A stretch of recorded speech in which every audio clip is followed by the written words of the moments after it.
Cooking. Kuki അതായത് ഈ അടുക്കള കയറി പാചകമൊക്കെ ചെയ്യാൻ അറിയാവോന്ന്. കഞ്ഞി ഉണ്ടാക്കാൻ അറിയാം, മുട്ട പൊരിക്കാൻ അറിയാം, പിന്നെ മലക്കറിയിൽ സാമ്പാറിൽ ഫ്രൂട്ട്സ് ഇടും, അങ്ങനെ ചെറിയ ചെറിയ പരിപാടികൾ. ഓ അതൊക്കെ ചെയ്യും. അതൊക്കെ ചെയ്യും. കൊള്ളാം. ശരി, എന്നാ അടുത്ത ചോദ്യം. മോന് മൂങ്ങയുടെ സ്വഭാവം ഉണ്ടാ?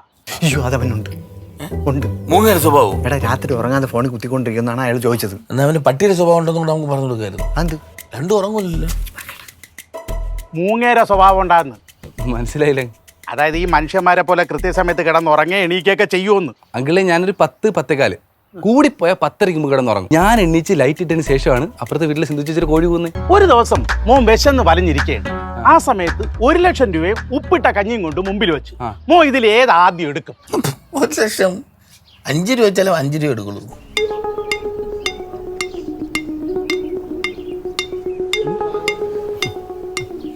കഞ്ഞി. കഞ്ഞി അങ്കിളെ. അത് 1,00,000 രൂപ ഇരിക്കല്ലേ, എടുത്തോണ്ടേ നല്ല ഭക്ഷണം വാങ്ങിച്ചു കഴിച്ചുകൂടെ? അങ്കിളെ വിശന്നിരിക്കുന്ന ഒരു നേരത്തെ കഞ്ഞിയല്ലേ അവന് വലുത്, അതല്ലേ? അടകടോര മലസമാകുന്ന മനുഷ്യ ശരീരത്തിന്റെ വിശപ്പിൽ നിന്ന് വരുന്ന പുക നിങ്ങൾ കേട്ടിട്ടില്ലേ? ഇപ്പൊ കേട്ട് ഭയങ്കരം തന്നെ. അങ്ങനെയല്ലേ? കൊള്ളാം, കൊള്ളാം.